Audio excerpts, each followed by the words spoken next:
Deuxième dossier, les free parties. Ces rassemblements festifs, souvent organisés sans autorisation, laissent derrière eux des dégradations, des nuisances sonores et des tensions avec les riverains. Le projet de loi propose d'abaisser le seuil de déclaration à 250 participants, contre 500 auparavant, de sanctionner les organisateurs jusqu'à 2 ans de prison et 30 000 euros d'amende, de rendre les organisateurs responsables civilement des dégâts causés. Pour les élus locaux, comme le député Berbois, les terres agricoles sont dévastées, les déchets abandonnés, les maires sont démunis. Mais pour l'opposition, comme le député Kerbrat, la répression ne marche pas, les free parties se multiplient. Il faut dépénaliser et dialoguer. Voici donc ce qu'il faut retenir de cette journée de débat à l'Assemblée nationale. Sécurité contre liberté, répression contre prévention. Le débat est loin d'être terminé. Et vous, qu'en pensez-vous? Ces mesures sont-elles nécessaires pour protéger l'ordre public ou dangereuses pour nos libertés? Dites-le en commentaire. Si ce sujet vous intéresse, likez, partagez et abonnez-vous pour plus de décryptage politique. À bientôt. Le 8 juillet 2026, l'Assemblée nationale a débattu d'un texte controversé, la loi Riposte. Son objectif? Répondre aux troubles de l'ordre public avec 2 mesures phares.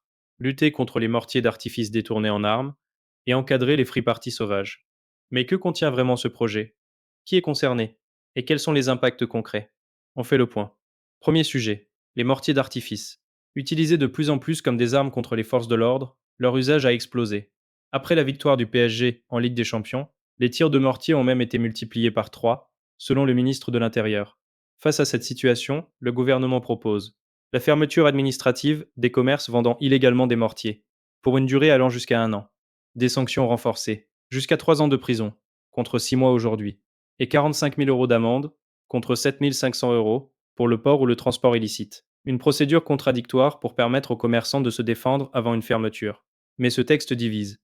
Pour ses détracteurs, comme le député Sens, beaucoup de ces mortiers viennent de la vente en ligne, notamment de Chine. Votre loi ne changera rien. Et puis, il y a la question des prisons déjà saturées. En juin 2026, on compte 7600 matelas au sol dans les maisons d'arrêt. Une situation déjà critique qui pourrait empirer. Deuxième dossier, les free parties. Ces rassemblements festifs, souvent organisés sans autorisation, laissent derrière eux des dégradations, des nuisances sonores et des tensions avec les riverains.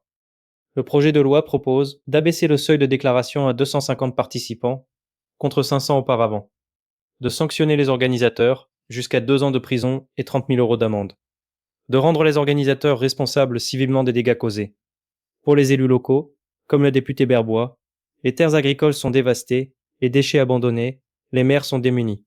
Mais pour l'opposition, comme le député Kerbrat, la répression ne marche pas, les free parties se multiplient. Il faut dépénaliser et dialoguer. Voici donc ce qu'il faut retenir de cette journée de débat à l'Assemblée nationale. Sécurité contre liberté, répression contre prévention. Le débat est loin d'être terminé. Et vous, qu'en pensez-vous? Ces mesures sont-elles nécessaires pour protéger l'ordre public ou dangereuses pour nos libertés? Dites-le en commentaire. Si ce sujet vous intéresse, likez, partagez et abonnez-vous pour plus de décryptage politique. À bientôt.